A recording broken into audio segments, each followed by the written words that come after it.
This is way worse than we thought. Multiple different Bills players out for Monday Night Football against the Atlanta Falcons, and a couple also going on injured reserve with their seasons in jeopardy. Josh Schreiber here with Bills Digest, and before we get started, just a reminder, about 67% of you guys are not subscribed to the channel right now, I should say. So be sure to hit that subscribe button and follow along as we bring you more updates throughout the season. Well, as you heard in the intro, there are a slew of Bills players that have been ruled out of the Monday Night Football game against the Atlanta Falcons on Monday, and it was announced today that, as we pull it up here, that the Bills are placing Damar Hamlin on injured reserve, and they're also ruling out Matt Milano and defensive tackle T.J. Sanders for Monday night's game. So another pec injury for the Bills, as we know in a previous video. Matt Milano also was ruled out with a pec injury earlier in the week. Now he does get officially ruled out, and we have since found out that T.J. Sanders is also being placed on IR. Sean McDermott has since said that it is unlikely that T.J. Sanders is out for the season, but he can't say the same about Damar Hamlin. So obviously Damar not a starting safety anymore, but certainly some depth that gets hurt here. Now, this is very, very important for the Buffalo Bills because they do not have a whole lot of depth to begin with on the defensive side of the ball. And they are dealing with quite a few injuries right now. If we check out some of them, this fan on X, formerly Twitter, I'll always call it Twitter, said, here's kind of the laundry list of Bills' injuries and things that have gone wrong for them. Matt Milano might unfortunately be cooked. That is what I talked about 2 videos ago. So if you haven't seen that, go back and learn a little bit about Matt Milano and where he stands in his career. T.J. Sanders just had surgery. That's what we just read about, so he's out for quite a while. Maxwell Hairston is either not returning or he's nowhere near ready. We have not heard very much about him. He is the Bills' first-round draft pick, a cornerback who, you can't really rely on him when he does come back. Trey White can't be relied upon as a starter. He has been not very good this year. Taylor Rapp hasn't been good. Christian Benford, who was getting some all-pro recognition last season, has not been up to that standard this year, and he got absolutely torched by Stephon Diggs when they played the Patriots in Week 5. So very worried about what this defense is looking like, and clearly fans are as well. Now, defense was an important piece of the Bills' offseason this past season, and they attacked defense in the draft heavily. So let's take a look at how some of those draft picks are shaping out for them. Well, not very good. Max Harrison, IR. We'll see if he plays this year. I think he will, but it's going to take some time. T.J. Sanders, IR, and when he has played, he has been really, really tough to watch. Landon Jackson, just 16 snaps this year, came into the season on the PUP list, so he was not able to practice. Dorian Strong now on the IR, a late-round draft pick, and Jordan Hancock, another late-round draft pick, also hurt, and he has not played any snaps this season. And, of course, there you see the thank you Dion, as in Dion Walker, who I talked about in my Ed Oliver video earlier today.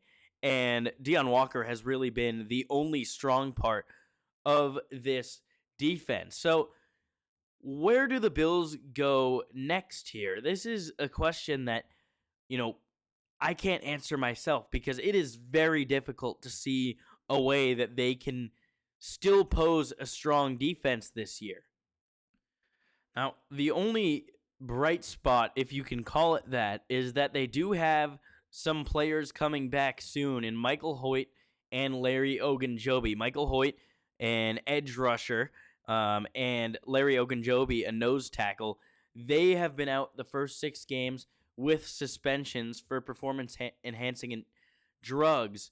So they will be back after the Atlanta Falcons game. So once they come back, they will be elevated to the 53-man roster as T.J. Sanders and Damar Hamlin are going on IR. So that will be something to look at. And T.J. Sanders was a guy that his roster spot could have been in jeopardy regardless of injury with Larry Ogunjobi coming back as they play the same position. But he is a rookie. He was their second-round draft pick. They really wanted something with him to click, and they just have not. And it also brings up the idea that maybe we could see a familiar face coming to the 53-man roster soon. Jordan Poyer, who was signed by the team in the offseason to the practice squad, he is back with the Buffalo Bills and maybe getting called up to the 53-man roster alongside Jordan Phillips. They do have some others that they can potentially look at to either come up from the practice squad or sign off free agency, but that would be something they would look at for this week only, while Michael Hoyt and Larry Ogunjobi are still not able to come back. Once they are back next year, they will likely be the priority. So we see that Damar Hamlin was placed on injured reserve. He has a pec injury, likely something similar to what we saw with Daquan Jones a couple of years ago when he missed nearly the entire season, came back for the playoffs. So maybe that's something we could see with Damar Hamlin. Obviously, he's not as critical of a player as Daquan Jones was that year, but still going to be very important for this team's success. Now, another piece of that report that I have not talked about yet was that Matt Milano was officially ruled out. As you see here, him and Damar Hamlin, T.J. Sanders out versus the Falcons. That's what we know so far. And obviously, with those three being out, they're going to need guys to step up. But I think the biggest piece of information we got today was that Dalton Kincaid has still not fully practiced this week. He was seen in a red non-contact jersey today for the Buffalo Bills, and this is something to really keep an eye on. You saw one of my videos yesterday saying that Dalton Kincaid is a star for this Buffalo Bills offense. He is their next number one target, the guy that Josh Allen has to rely on the most, and the guy that Josh Allen has to get the ball more. This is going to obviously put a wrench in that plan. Dalton Kincaid with an oblique. Obliques can be very hard to come back from, and we are going to have to keep an eye on that. If he is not able to play against the Falcons, we are in some trouble.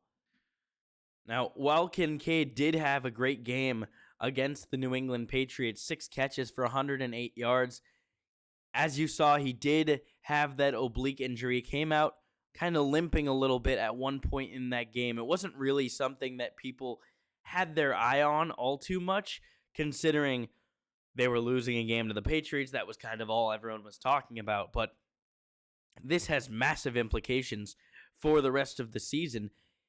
Obviously, you want to be careful with Dalton Kincaid. If he misses this Falcons game, that's all right. You don't want to rush him back. You need him to get healthy. So I think the last thing you want to see as a Bills fan is for him to go out there and, just be a run blocker or just be, kind of a decoy. In my opinion, he's either out there and he's playing or he's not 100% and you hold him out for the week. Because obviously, the Falcons, they're an on and off team. The Bills can beat them without Dalton Kincaid. And with a Chiefs game coming up within the next month, you've got to be ready for that game. So they've got a bye week coming up. You've got some time to rest. Give Dalton Kincaid some time to fully recover, or else it is going to be a rough season, and you need Dalton Kincaid fully healthy this year. So let's go back to this laundry list here of players that we have not been so sure of. And one of them mentioned is Maxwell Harrison, who he was drafted by the Bills in the first round this year. Somewhat a surprising pick. A lot of people thought they may try to go with Will Johnson out of Michigan or a guy like Trey Amos, but both of those guys have since gone on to play some really good snaps, especially Will Johnson, who has been a lockdown corner for the Arizona Cardinals. And Maxwell Hairston has yet to see the field for the Buffalo Bills. Obviously not his fault. He went down with an injury, but Bills fans are growing impatient with really the injuries that have stockpiled for the Buffalo Bills. So obviously all that matters is that they get into the playoffs and that they're healthy when the playoffs start. But things are not looking good right now for the Bills, and they just keep getting worse. Thank you so much, guys, for tuning in. This has been Bills Digest. I'm Josh Schreiber. Tune in tomorrow for some more videos, more content, and have a good weekend.